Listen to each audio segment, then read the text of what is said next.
செல்ல உம் கிருபை சொல்லாமா?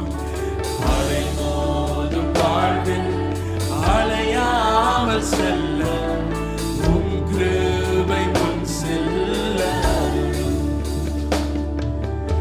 இளவுண்ட மலையே புகலிடம் நீரே புயல் வீசும் வாழ்வில் பாதுகாத்த